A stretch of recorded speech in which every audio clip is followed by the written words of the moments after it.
Here is the deal the show makes with you from episode 1. Blood spatter analyst by day, vigilante serial killer by night. He only targets murderers. He has a code. He wraps everything in plastic before he starts. The show sells you on this so well that you spend 8 seasons rooting for a serial killer to get away with it, and feeling good about it. That is genuinely impressive television. But the second you step back and actually track what Dexter's presence produces across everyone he touches, the hero's story completely collapses. Not because he kills bad people, he mostly does. The story collapses because killing bad people is not the same as making things better. And across the full run of the show, Dexter consistently creates consequences that outweigh the good he believes he's doing. His wife ends up dead. His father ends up dead. His sister ends up dead. The 2 officers who came closest to exposing him, both acting correctly within the law, end up dead. His own son grows up to carry the same violence his father spent a lifetime pretending was justice. Dexter doesn't fix problems. He creates them and then tells himself a story about why that's okay. If you're new here, subscribe now. This channel goes deep on Dexter, and everything building towards Resurrection Season 2 is worth following closely. The Code of Harry presents itself as the moral backbone of everything Dexter does. Kill only confirmed murderers. Minimize harm to innocent people. It sounds like an ethical framework. Under pressure, the pattern across the show suggests it consistently collapses into a system that prioritizes Dexter's survival above everything else. The code has 2 stated rules: kill only confirmed murderers and don't get caught. There is no third rule about not putting the people around you in danger. There's no clause about not framing innocent people to stay free.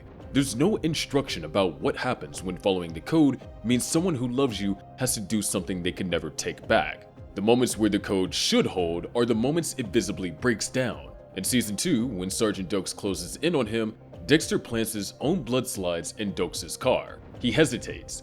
There's a stretch of the season where he genuinely considers turning himself in rather than framing an innocent man, but he ultimately chooses self-preservation, framing Dokes despite knowing he's innocent. In Season 7, he engineers the death of Captain LaGuerta, who had done nothing wrong except investigate a case correctly. In New Blood, he kills Sergeant Logan, a completely innocent cop, to escape from a jail cell, and proceeds with the escape prioritizing himself over the code in that moment. The show documents each of these as violations of what Harry built. The evidence the show itself provides is that these violations cluster around one consistent variable: when Dexter's freedom is at risk.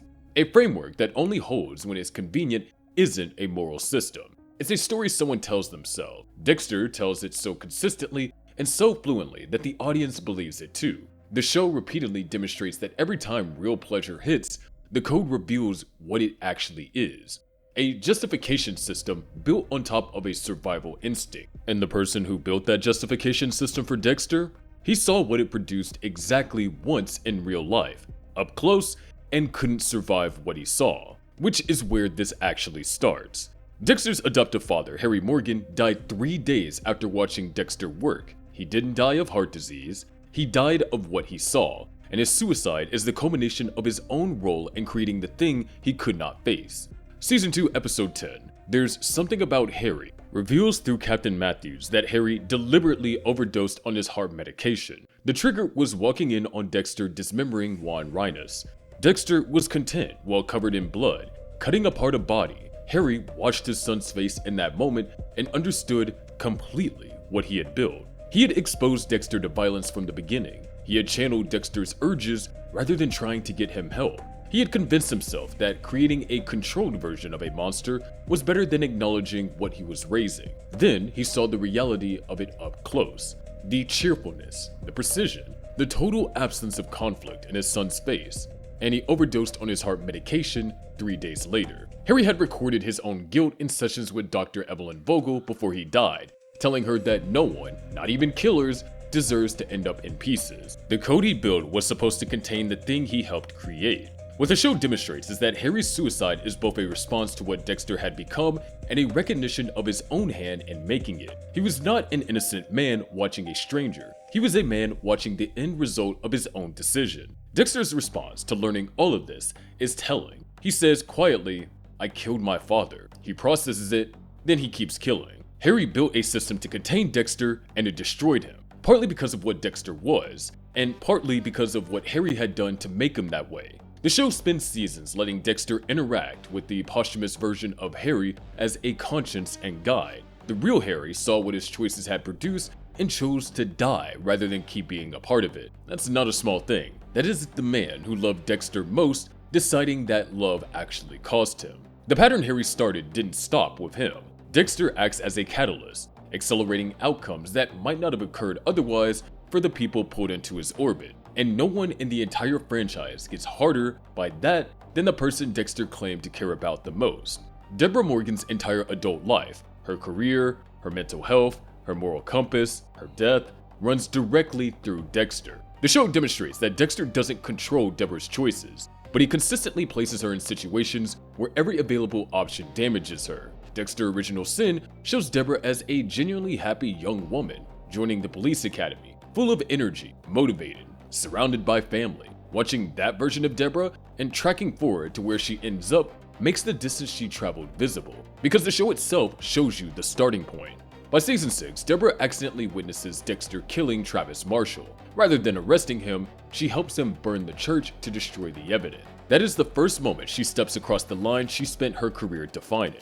From there, she moves deeper. In season 7, LaGuerta puts Deborah in a shipping container with a gun and a choice: protect Dexter or uphold the law she built her identity around. Deborah shoots LaGuerta. That is her choice. But the show makes it clear it's a choice Dexter's existence forced on her, in a situation his actions created. What follows is documented in the show itself. She quits Miami Metro. She takes excessive doses of prescription medication. She starts drinking heavily. She dates a wanted fugitive. She tells Dexter she wishes she had shot him instead of LaGuerta. She attempts to end both their lives by driving into a lake. Then, in season 8's finale, Dexter decides to hand Oliver Saxon to police rather than kill him, partly to give Deborah a clean arrest, partly to leave for Argentina. Saxon gets free.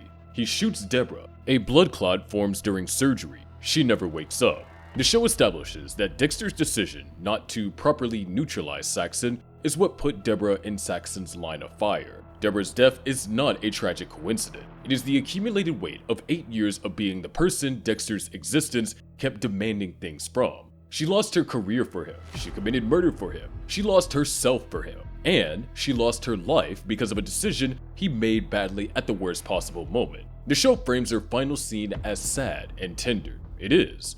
It is also the result of Dexter repeatedly starting fires and standing back while other people dealt with the heat. Now drop a comment right now. When do you think Dexter actually crossed the line from anti-hero into something you couldn't root for? Because the answer is different for everyone, and I want to know where you landed. Arthur Mitchell, the Trinity killer, killed over 200 people across 30 years of kill cycle. The 2 deaths he committed in season 4 that fell outside his established pattern were both directly produced by Dexter's decisions. When Dexter tracks Mitchell down in season 4, he has opportunities to kill him early. The whole season is structured around the fact that he doesn't take them. He assumes the alias Kyle Butler, inserts himself into Mitchell's life, and keeps delaying because he wants to understand how a serial killer with a family actually functions. He wants to learn something about himself from the experience. The show demonstrates what that delay produces. First, a real man named Kyle Butler, no connection to Dexter, just someone who shared the name, is beaten to death by Mitchell while he was hunting for the alias Dexter had been using. The Dexter Wiki confirms Kyle Butler was killed specifically because Mitchell traced the alias back to him. Second, Rita. Mitchell tracks Dexter's real identity back to his home and murders his wife in the bathtub. Baby Harrison is left sitting in her blood, directly mirroring what happened to Dexter as a toddler. Contemporary reviews of the finale noted clearly, Dexter had multiple opportunities to kill Trinity and did not take them. The show also shows Dexter preventing Mitchell from killing himself at one point because Dexter's need to be the one to do it overrode the outcome. That intervention contributed directly to Mitchell returning with more violence. When forced to choose between his need and ending the threat, Dexter chose his need. The causal chain the show establishes in season 4 is one of its clearest pieces of evidence against the hero reading. Dexter's decision to delay killing Trinity directly created the conditions that led to Rita's death. He kept a confirmed mass murderer alive across a full season because he wanted something from the experience. 2 innocent people paid for that. One was his wife. Harrison, who found Rita dead, grew up carrying that image, eventually developing violent tendencies that the show traces back through the environment Dexter created and kept creating in every city he moved to. Season 4 is considered the best stretch of the original show by most people who watched it. What often gets missed in the praise is how clearly the show documents Dexter's actual priorities when they matter most. The two officers who came close to exposing Dexter in the original run were acting correctly within the law. Both were removed as a result of what Dexter did. The show's framing of both as antagonists is part of how it keeps you inside Dexter's perspective. Dokes clocked Dexter from early in Season 1. He had no evidence, just instinct, the right instinct. In Season 2, after the Bay Harbor Butcher investigation opens, Dokes builds enough of a case to become a genuine threat.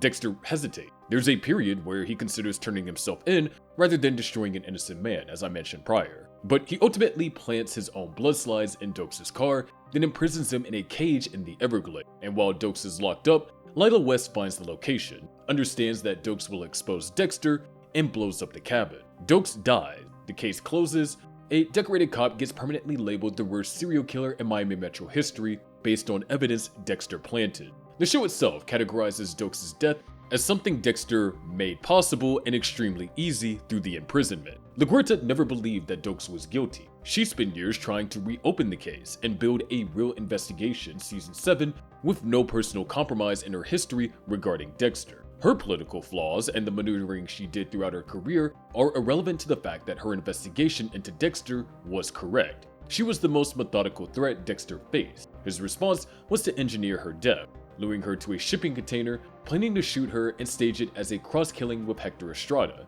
Deborah arrived and made the choice the show had backed her into. The show spent seasons making Dokes look volatile and LaGuerta look politically motivated. Both framings served Dexter's narrative. Both of them were functioning correctly as law enforcement officers. The show itself demonstrates that they died because doing their jobs threatened one man's freedom. Presenting their deaths as plot complications is the show working on Dexter's behalf. Looked at from the outside, his internal monologue, they are some of the clearest evidence the series produces. Across 8 seasons, New Blood and now Resurrection, the show has always technically provided the information you need to reach the right conclusion. Harry dead by suicide after watching his son work, a suicide layered with his own guilt over his role in creating what he saw. Dokes dead in frame. LaGuerta dead after investigating correctly. Rita dead because the show demonstrates Dexter's decision to delay killing Trinity directly, creating the conditions for her murder. Deborah dead from the accumulated weight of being the person Dexter's existence kept demanding things from. An innocent cop named Logan with a broken neck in New Blood. Harrison growing up to carry that same violence forward. The show's internal monologue runs so effectively that most people never step outside it long enough to read that list. Inside Dexter's head, every kill is justified, every consequence is either unavoidable or someone else's fault, and the code keeps everything contained.